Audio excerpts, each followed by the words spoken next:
Alhamdulillahilladzi arsala rasulahu bil huda wa dinil haqq liyudhhirahu 'ala dini kullih wa kafa billahi syahida. Assalatu wassalam ala nabiyyinal karim sayyidina wa maulana wa habibina wa syafi'ina Muhammadin wa ala alihi wa ashabihi ajma'in, amma ba'd. Qala Allah subhanahu wa ta'ala fi kitabihil karim, a'udzu billahi minasy syaithanir rajim. Qul bi fadlillahi wa bi rahmatihi fabidzalika falyafrahu huwa khairum mimma yajma'un.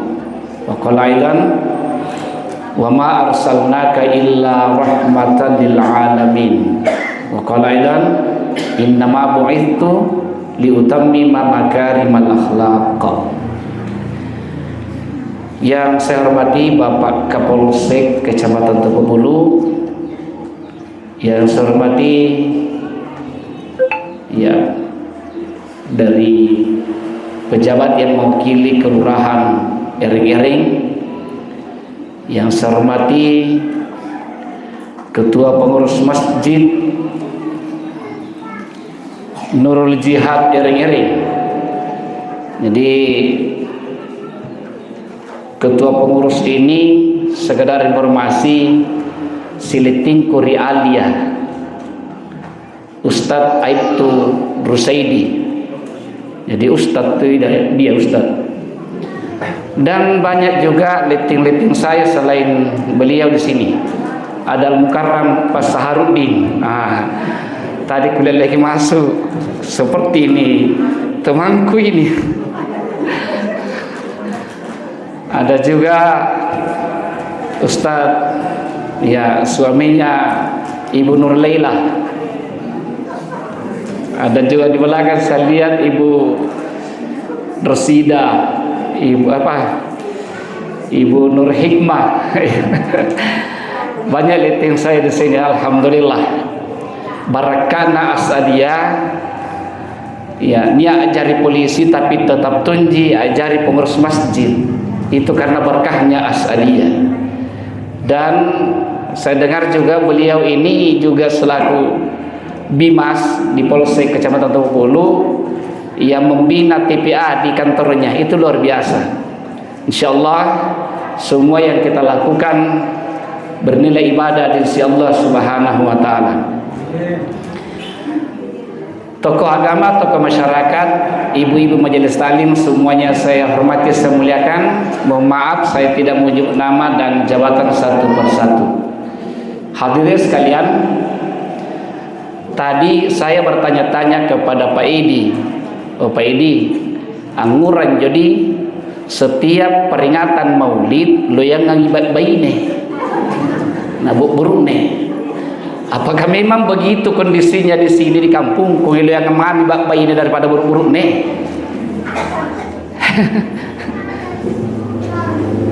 Jamaah sekalian, tapi saya mengatakan bahwa alhamdulillah inilah hasilnya Maulid. Inilah hasilnya perjuangannya Nabi sallallahu alaihi wasallam. Bahwa memang yang paling utama berterima kasih, bersyukur atas diutusnya Nabi kita Muhammad SAW itu adalah kaum perempuan. Kenapa? Yang paling diperjuangkan oleh Nabi kita adalah bagaimana mengangkat derajat kaum perempuan. Itu yang paling diperjuangkan Rasulullah. Karena memang jemaah sekalian, di masa jahiliyah dahulu kaum perempuan itu ya sangat memprihatinkan, tidak dihargai di tengah-tengah masyarakat. Mulai dari bayi yang lahir kalau perempuan itu dikubur hidup-hidup. Ya, dalam Al-Quran dikatakan wa idza busyira ahaduhum bil unta dhalla wajhuhu muswadda wa huwa kadhim. Itu bapak-bapak kalau diberi informasi bilang lahir anak tak, langsung anak tak. Tapi perempuan langsung merah mukanya. malu dia. Malu sekali kalau lahir anaknya dan perempuan. Malu. Perempuan itu dianggap aib kehadirannya di muka bumi. Naudzubillah min dzalik. Itu di zaman jahiliyah. Sehingga salah satu kebanggaan masyarakat saat itu ketika berani menguburkan anaknya hidup-hidup. Itu salah satu kebanggaan itu. Dianggap ksatria, seorang laki-laki kalau dia berani menguburkan anak perempuannya dalam keadaan hidup-hidup. Jadi tidak ada nilainya. Apalagi jemaah sekalian, perempuan di masa itu ya hanya dianggap sebagai pemuas nafsu seksual bagi laki-laki. Kasihan sekali. Ya. Apalagi perempuan, apalagi kalau dia sedang haid, itu tidak dibiarkan tinggal di rumahnya, disuruh pergi, menjauh dari rumah karena dianggap manusia kotor. Masya Allah, naudzubillah min dzalik. Itu perlakuan masyarakat jahiliyah terhadap perempuan. Jemaah yang insyaallah dimuliakan Allah Subhanahu wa taala. Tetapi setelah Rasulullah SAW diutus, mulailah derajat perempuan itu dilindungi. Kaum perempuan itu diangkat derajatnya oleh Allah Subhanahu wa taala, oleh agama kita, oleh agama Islam. Ya. Bahkan ada hadis Nabi SAW mengatakan, ya, akmalul imana, ya, akmalul mu'minina imanan, ya, ahsanuhum khuluqa. Orang yang paling bagus imannya, yang paling sempurna imannya adalah yang paling baik akhlaknya. Itu kata Rasul.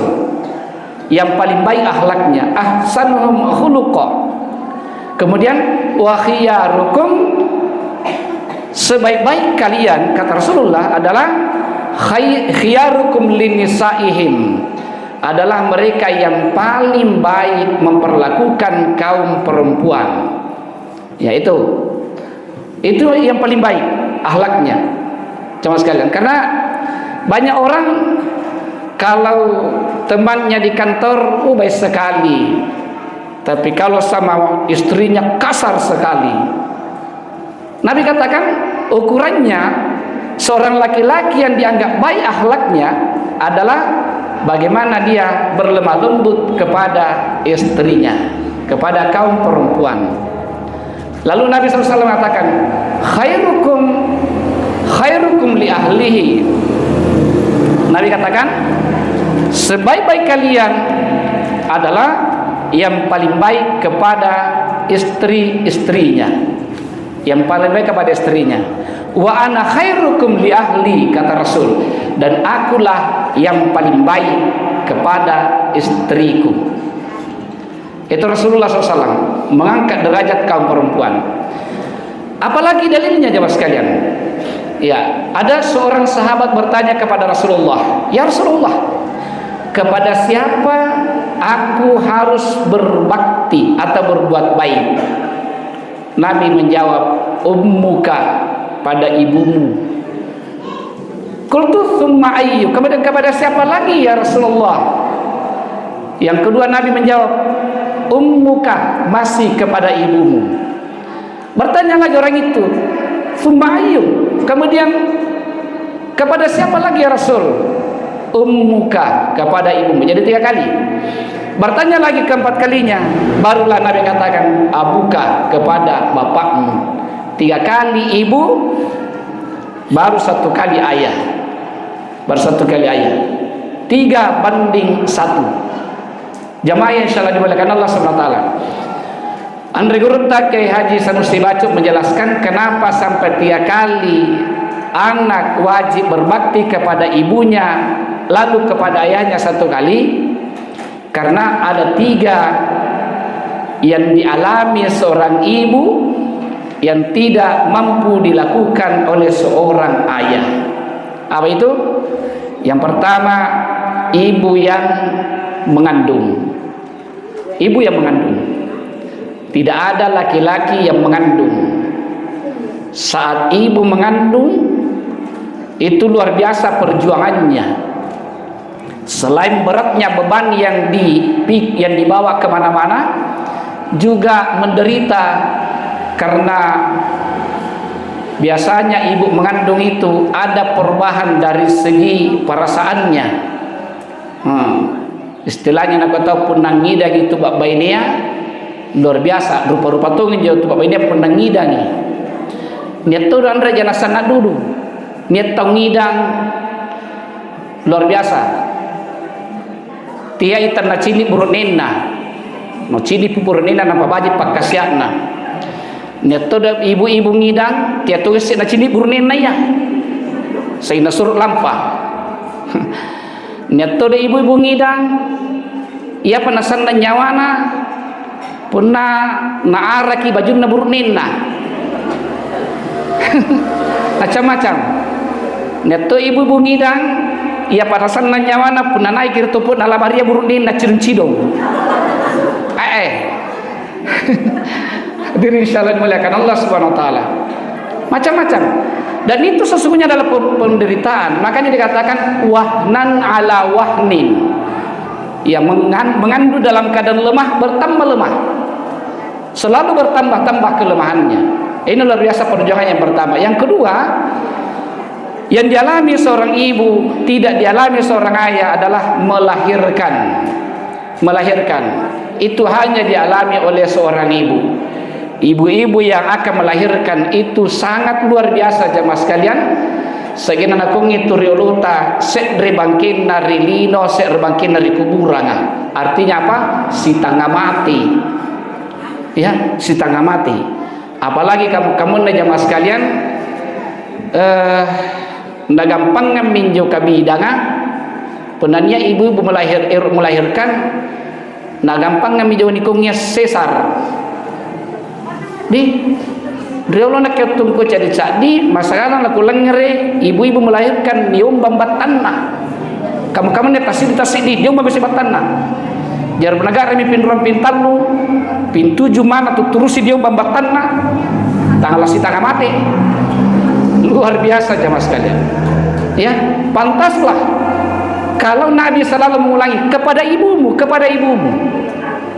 Yang ketiga jemaah sekalian, yang dialami seorang ibu tidak dialami seorang ayah adalah menyusui, menyapi anaknya selama 2 tahun.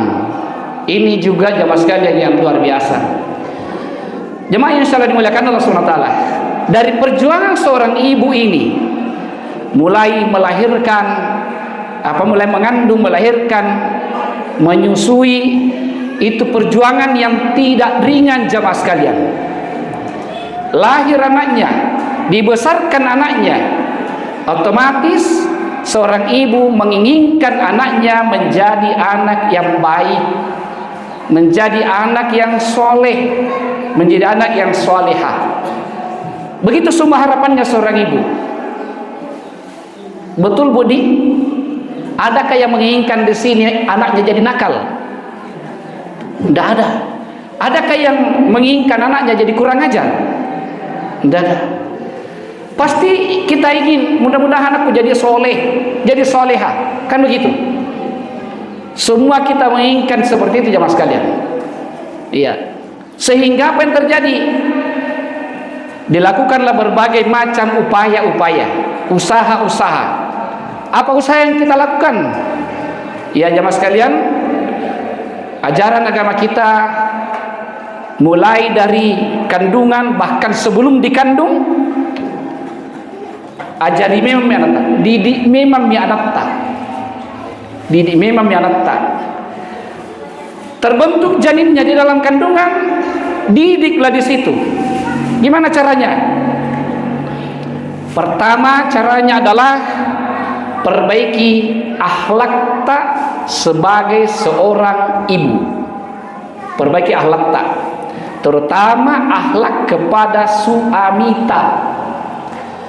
Kepena nampak pakai mengandung naki koro-koruang, apalagi sehingga diperintah kiti burak ninta, sehingga gara burak ninta, kana kasar dari burak ninta, ya kisah salli kalinta penalas sugana tanah koro-korong tudu.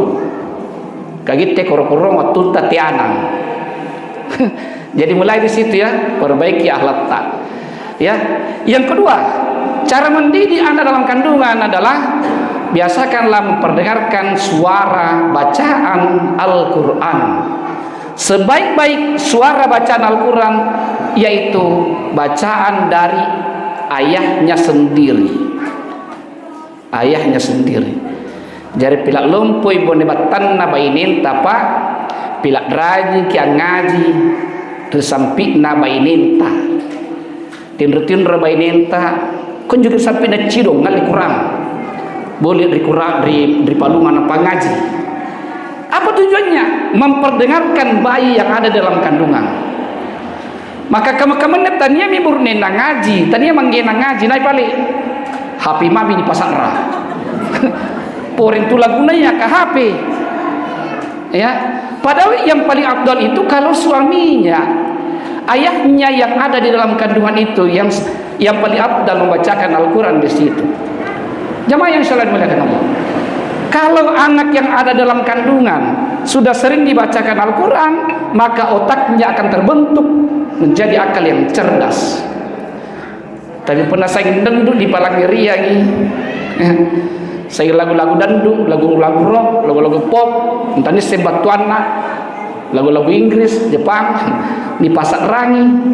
Itu bukan membentuk cerdas otak anak kita, tapi justru sebaliknya yang terjadi. Hadirin insyaallah dimuliakan Allah SWT. Gitu. Lahir keluar, dibina, dididik dengan Islami. Karena perjuangan kita ini bagaimana anak tas supaya jadi soleh dan solehah. Ya, baru lahir anak tas jamaah sekalian, langsung diambil oleh ayahnya. Langsung ke anak tas gitu berutnia, manggina, tikilir-lirik batur bainin ta. Langsung kalian nafta nampak nibang azan di telinga kanan, iqamah di telinga kirinya. Azankan di situ. Apa artinya? Untuk apa diazankan jemaah sekalian? Supaya sebelum anak kita mendengarkan cerita-cerita lain, suara-suara lain, boleh jadi suara kasar, suara setan, maka terlebih dahulu kita mendengarkan kepada anak ta lafaz Allah. Allahu Akbar, Allahu Akbar. Azan di situ. Tiama kita yang ipo imang, kita satongi, kau kang lagi lah cari po imang, kau kang po imang. Ngona po imangnya kaki kita membangi. Kau siri-siri kada tangan andra baca lagu-laguku, kata tala perlu lagu-lagu ah. Yang penting mana lambu semua Allahu Akbar, Allahu Akbar, Allahu Akbar, Allahu Akbar. Tiama kita singkam mai bana rimak karga di Madinah. Mana tah kamu yang penting dibangi. Dan yang paling afdal itu adalah ayahnya sendiri. Makin atuh ambai kau jamaah sekalian, ya. Jadi sebelum dipotong hari-harinya, dia langsung diperdengarkan suara kalimat thayyibah, lafaz Allah Subhanahu wa taala. Jemaah yang sekalian dimuliakan Allah. Setelah itu, ya, dididik anak kita dengan lemah lembut, dengan penuh kasih sayang. Dari situ seharusnya seorang ayah, seorang ibu ya sudah mempraktikkan akhlak Rasulullah sallallahu alaihi wasallam, bagaimana mendidik anak di situ. Karena ini penting jamaah sekalian. Mendidik anak ala Rasulullah. Ini yang paling penting. Supaya anak kita tumbuh nanti bisa mengenal siapa nabinya, bisa meneladani siapa nabinya, sehingga dia hidup mengikuti jejaknya Nabi kita Muhammad sallallahu alaihi wasallam. Jemaah yang insyaallah dimuliakan Allah Subhanahu wa taala. Sekarang ini dunia pendidikan sangat memprihatinkan. Ya, sesinggung sedikit ini, apalagi tema kita ini adalah meneladani akhlak Rasulullah sallallahu alaihi wasallam. Jemaah sekalian, saya katakan pendidikan hari ini sangat memprihatinkan. Kenapa? Nilai-nilai pendidikan di sebuah lembaga pendidikan itu semakin terkikis. Semakin terkikis. Kenapa terkikis? Karena ya banyak sekali yang menghalangi. Dihalangilah oleh Komisi Perlindungan Anak, Undang-Undang Perlindungan Anak, ya, dan lain-lain sebagainya. Sehingga di sekolah-sekolah sekarang guru itu serba salah. Saya melihat di HP baru-baru ada sebuah sekolah, walaupun ini video yang dibuat, tapi begitulah kenyataan hari ini. Ada siswa yang melapor, Pak, berkelahi temanku di kelas. Apa yang bilang gurunya? Biar nih. Ada lagi yang melapor, Pak, yang sana merokok di sudut sekolah. Nah bilang, biar nih. Pokoknya tidak ada nih, tidak mami guru menegur, apalagi mau menghukum, enggak nih. Jadi irki jungkir sekolah, irki lagi, irki ngurah mata mereka, silahkan. Guru sekarang prinsipnya apa nakung? Yang penting ngajar kan, ya. Habis bulan terima gaji. Nah serba salah guru. Lani hukumnya anak-anak karena kaluruki, mindur balakna, anjamari tutuana, nalapor polisia. Niki mesti tutuana gara-gara apa? Gara-gara ada hukum dia anak siswa dari sekolah ya. Karena merokok, karena melanggar. Masya Allah, naudzubillah min dzalik. Ya, ini kan viral kemarin ya. Viral kemarin di Jawa itu. Ada kepala sekolah yang dinonaktifkan sementara. Gara-gara apa?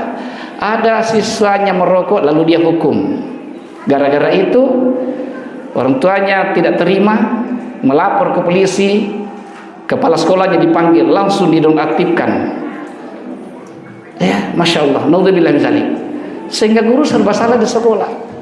Kira-kira pernah kamu menjauh anak-anak aja mas kalian? Sedikit-sedikit dibela oleh orang tuanya, sedikit-sedikit gurunya disalahkan. Bagaimana nanti pendidikan di sekolah? Biasanya kupawang santriku dari sekolah iya pesantren. Kau ngena, andaikan intu baji ke Jawa kaluru kah? Pasti ku sorong ngasih ke kaluru.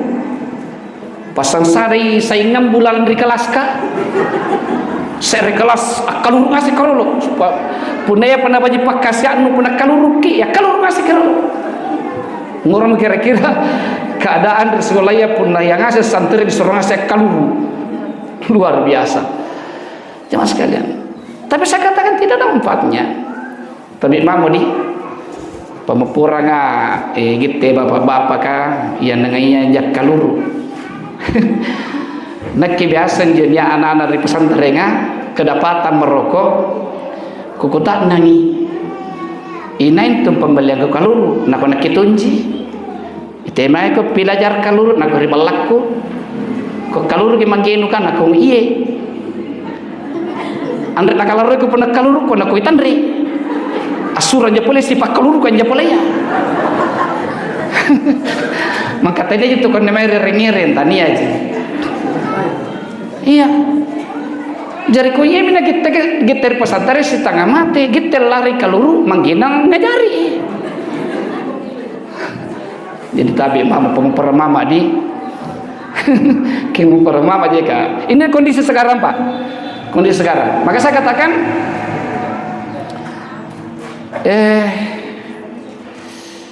kini baji gitu kak kaluru kah, kukuatan lebih tambah di kaluru, nak kini mau gajiku.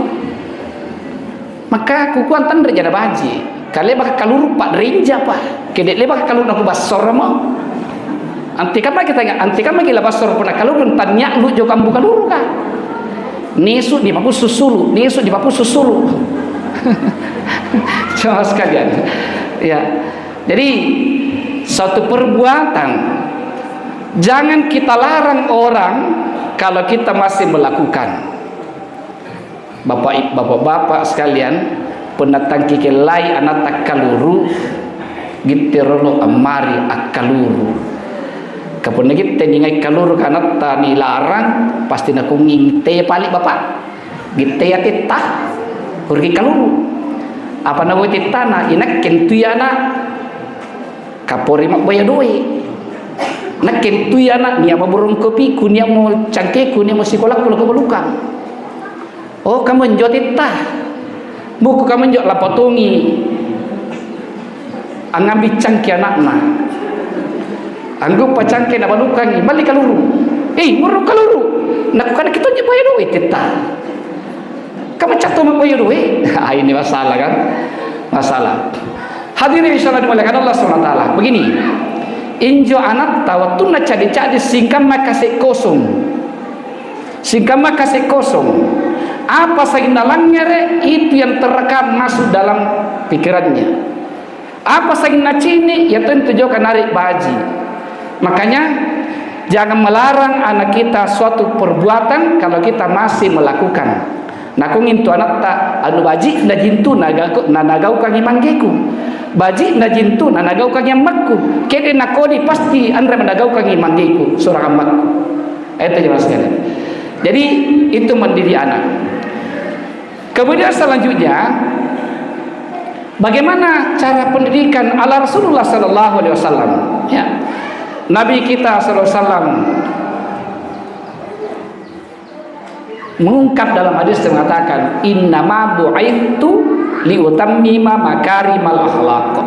Aku ini diutus menjadi rasul, menjadi nabi untuk memperbaiki akhlak. Jamaah sekalian, akhlak ini paling utama. Kalau disandingkan ilmu dan akhlak, maka jauh lebih penting akhlak daripada ilmu. Tidak ada artinya orang memiliki ilmu kalau dia tidak berakhlak. Tidak ada artinya itu. Dia sukses jadi sarjana S1, S2, tapi akhlaknya rusak kepada sesamanya. Dia memiliki sifat bangga, sifat tampo, ya, pandang enteng orang lain. Ya, itu tidak artinya itu.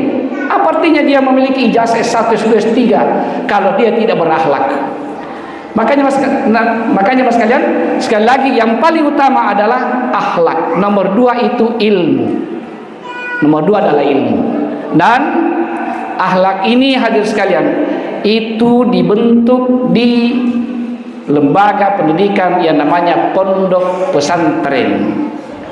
Kita di pondok pesantren, ya, terutama di Asadiyah itu, kita itu yakin dan sangat percaya tentang berkah.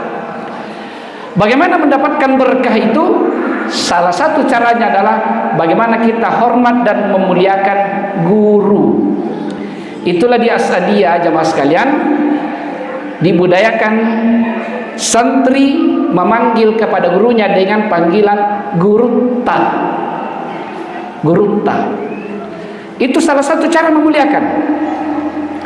Di pondok pesantren, santri kalau gurunya lewat, apalagi pimpinannya lewat, itu bungku seperti orang mau ruku di dalam salat.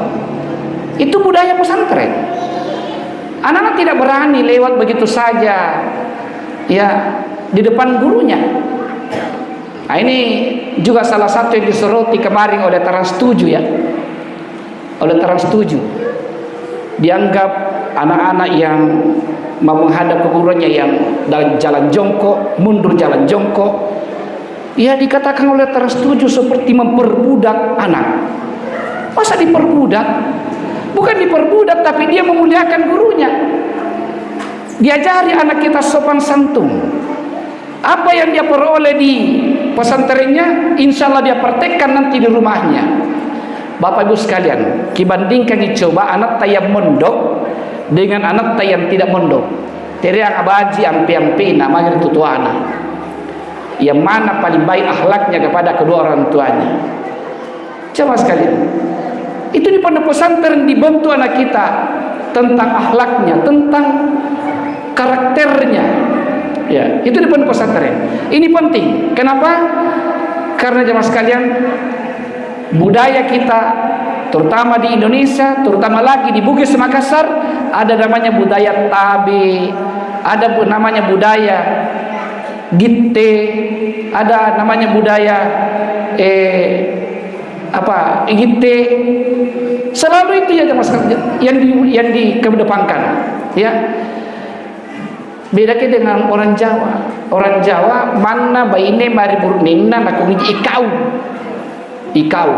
pun nakon mari bantai se reba baine naku ikau riburninna, kira-kira sopan jare kata re? Tidak.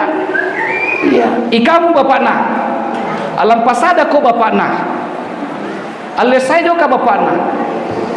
Itu yang masih tidak sopan.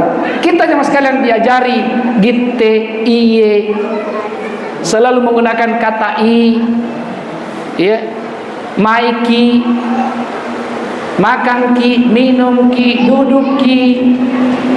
Itu yang sekalian budaya kita. Ini yang harus kita tumbuhkan sekali lagi. Dan budaya Bugis Makassar itu sangat sesuai dengan ajaran agama kita. Saling memuliakan satu sama lain. Nabi SAW bersabda, "Laisa minna man lam yarham shagirana wa lam ya'rif haqqa kabirana." Bukan golonganku, kata Nabi.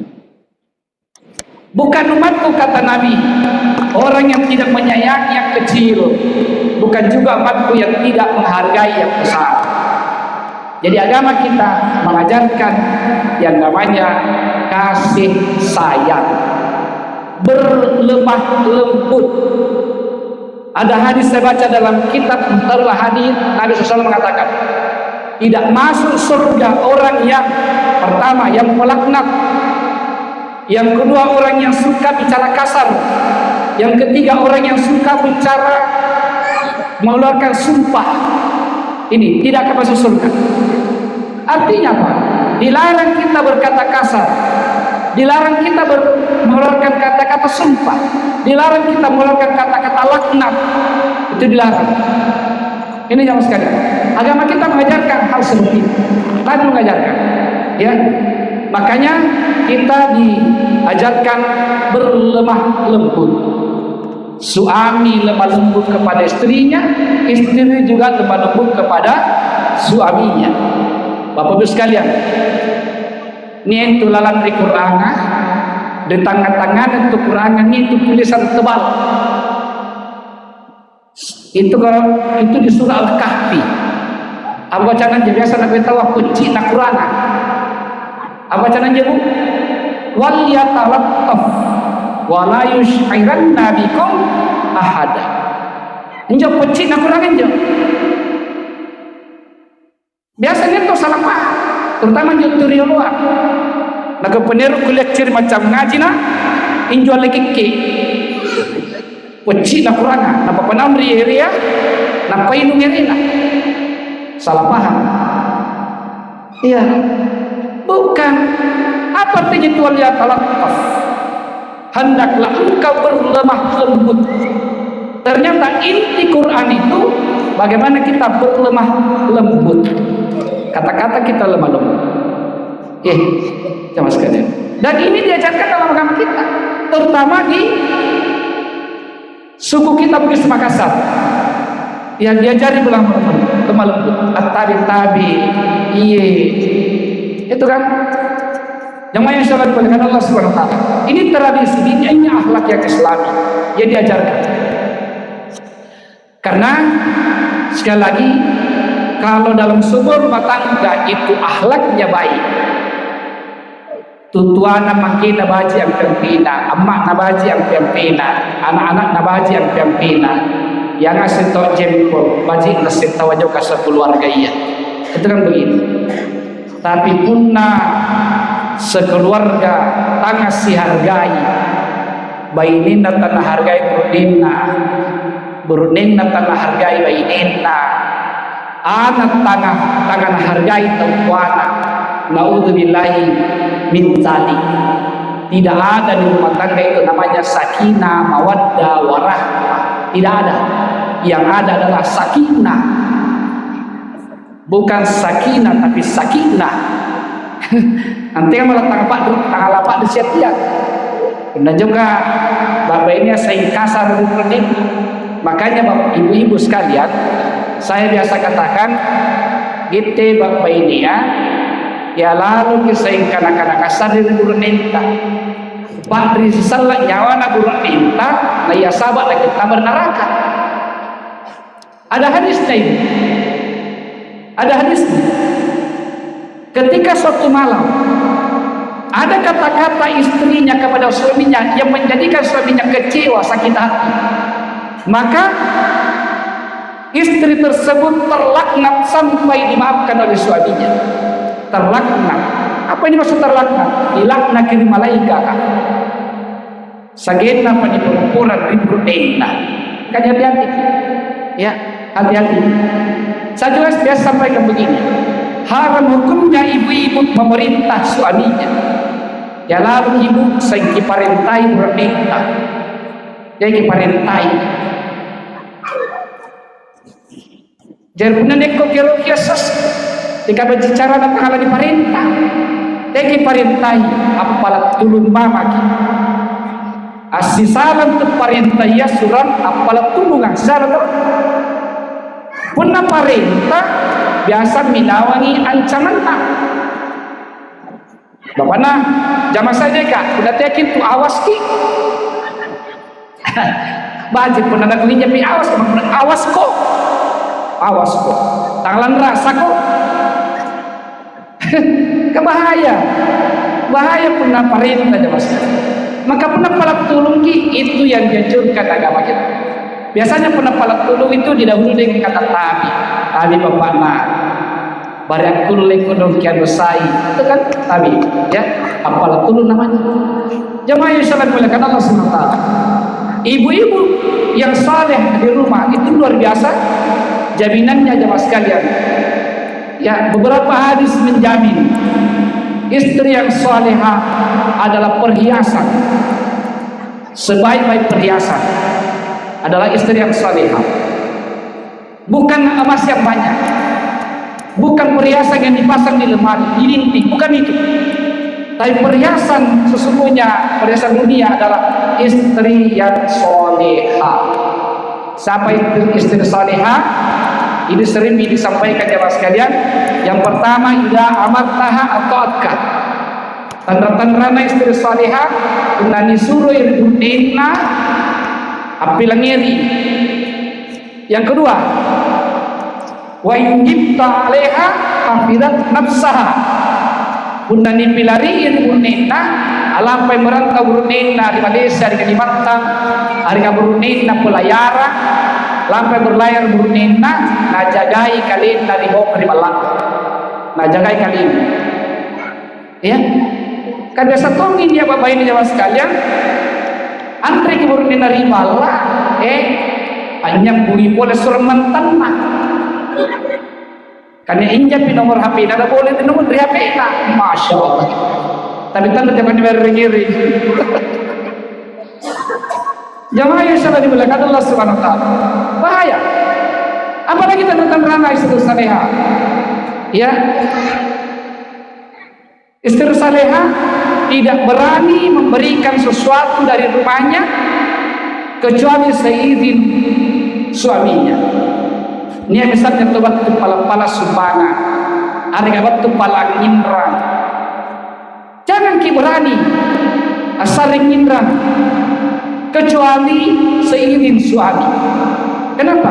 Karena hal itu sepele tapi kadang menjadikan masalah besar. Ya, kadang menjadi masalah besar. Jamaah yang salat dimuliakan Allah SWT. Apalagi tanda-tanda istri salihah. Tanda-tandanya adalah idza sallat khamsaha wa shabat sya'raha wa ta'at zawjaha wa hafidat farjaha qila laha udkhilil jannah bi ayyi babin syi'ti. Perempuan kalau dia sudah perbaiki salat di waktunya. Yang kedua, dia sudah memperbaiki puasa Ramadannya. Yang ketiga, dia sudah taati suaminya. Yang keempat, dia sudah pelihara dirinya. Maka nanti akan dikatakan kepadanya, silakan masuk surga pintu mana saja engkau sukai. Subhanallah. Ini spesial hanya bagi ibu-ibu. Itu spesial. Tidak ada hadis begini untuk laki-laki. Tidak ada. Hanya bagi perempuan. Yang pertama, sholatnya. Jamaah sekalian, perbaiki sholat kamu. Di antara laki-laki dan perempuan, kira-kira mana yang paling banyak melalaikan sholatnya, apa laki-laki atau perempuan? Yang ku dengar suara itu mengatakan perempuan juga, bukan laki-laki. Bapak ini, berarti kita tuh ngaku. Andaikan laki-laki berteriak bilang perempuan, berarti menuduh namanya. Ini kita tuh ngaku perempuan. Itulah sebabnya sehingga ada hadis Nabi spesial tentang sholatnya perempuan. Iya. Kenapa banyak perempuan lalai dari sholatnya? Karena perempuan ada liburnya setiap bulan. Kadang liburnya 4 hari, 5 hari, 6 hari. Tapi banyak perempuan 6 hari di liburnya tambahi. Nah tambahi. Jamaah sekalian, kalau bukan kejujuran kita, nah tidak ada orang lain tahu. Kenapa kita tidak salah? Belum bersih. Nah bersih, nah kita ternyising. Deh, iya. Kadang juga sudah lama bersih, nah bilang belum mandi wajib. Kenapa belum mandi wajib? Anda perlu sempat balik sampo. Masa gara-gara sampo kita kesembayang? Masya Allah. Jamaah yang salah dimuliakan Allah, hati-hati. Itu sebabnya ada ayat dalam Al-Quran Allah berfirman, wa'mur ahlaka bis-sholati wastabir 'alaiha. Suruhlah keluargamu. Jadi yang dimaksud dengan ahlaka di situ adalah istrimu dan anak-anakmu. Suruhlah dia sholat, suruhlah dia perbaiki sholatnya. Istrimu dan anak. Artinya ini tanggung jawab seorang suami. Ya, mana ki pore sambayan tadi teburni tadi sakai sampai berjamaah kan. Tadi sakai sampai tahajud ka sampai duhaka. Nika bainin tadi ciri-ciri kita sambayan. Salat dan rukun negara Allah Taala anda itu di keletaman surga di pasuran kita ini tertawa neraka. Itu sebabnya wastabir wa'mur ahlaka. Suruh istrimu salat. Suruh anakmu salat. Bapak Ibu jamaah sekalian, saya mau tanya. Pertanyaan saya gini. Naik konekir pertama di surga sekeluarga. Mau semua gitu? Bapaknya, mamanya, anaknya, semua masuk surga sekeluarga. Kepena menggena jabatan surga, baik ini neraka, ai, mana cucu. Hari kabainin itu kita masuk surga karena rajin lama mahuli, burnin tamar neraka kakutu lama mahuli, antara cucu. Hari kedua yang kita tamar surga anak tamar neraka, antara cucu. Iya wajib jamaah sekalian, bunda sekeluarga kita mengasih di surga. Ini sudah ada contoh dalam Al-Quran. Niasari keluarga burnin pada surga, bainin dan neraka. Nanjo. Dia contoh di keluarga. Ya.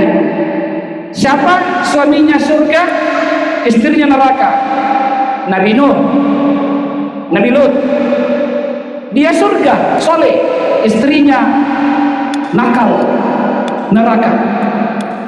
Ada orang tuanya surga, anaknya neraka. Siapa? Nabi Nuh alaihissalam. Nabi Nuh. Ada juga nabi yang sekalian sekeluarga masuk surga semua. Ayahnya, istrinya, anaknya semua masuk surga. Siapa dia? Nabi Ibrahim. Ya, Nabi Ibrahim tauladan. Dikatakan Abul Anbiya. Dia adalah bapaknya para nabi. Ya, makanya satu-satunya nabi setelah Nabi Muhammad yang disebutkan dalam Al-Quran adalah Nabi Ibrahim.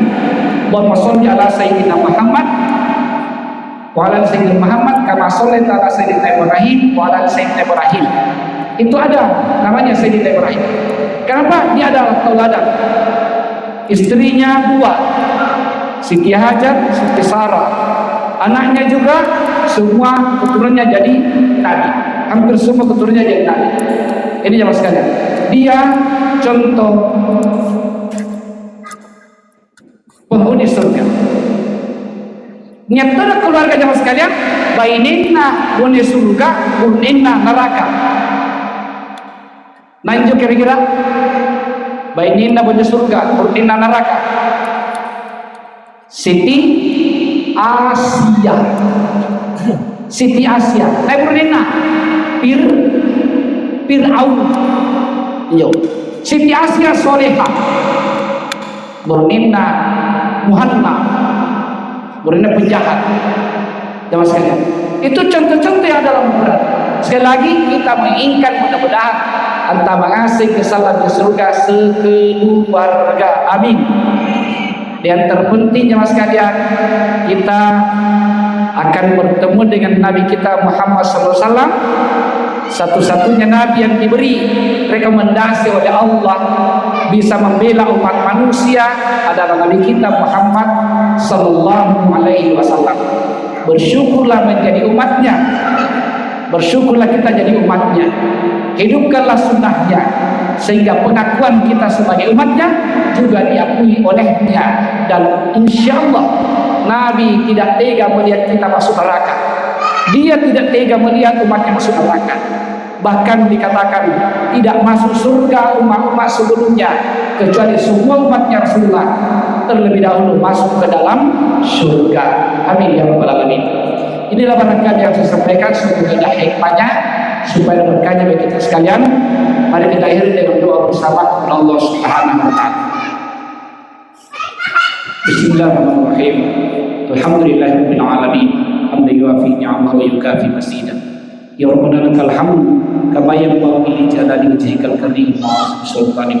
Allahumma shalli ala sayyidina Muhammadin wa ala ali sayyidina Muhammad. Allahumma ij'al jam'ana hadza jam'an mubarakan wa tafarruqana ba'dahu tafarruqan ma'suman wa marhum. Allahumma arinal haqqa haqqan wa rzuqna ittiba'ah wa arinal batila batilan wa rzuqna ijtinabah waj'alna lil muttaqina imama. Allahumma ya Allah, tanamkan di dalam hati kami keimanan dan hidayah ya Allah. Tanamkan di hati kami rasa cinta ya Allah, cinta kepadamu ya Allah, cinta kepada nabimu ya Allah, cinta pada Quranmu ya Allah, dan cinta kepada hamba-hambamu yang soleh dan solehah ya Allah ya arhamar rahimin. Rabbana la tuzigh qulubana ba'da idh hadaytana wa hab lana min ladunka rahmah innaka antal wahhab. Rabbana atina fid dunya hasanah wa fil akhirati hasanah wa qina adzabannar. Sallallahu ala sayyidina Muhammadin walhamdulillahirabbil alamin.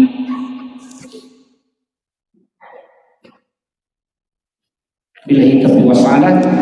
Allahumma fi kilaqati tariq. Assalamualaikum warahmatullahi wabarakatuh.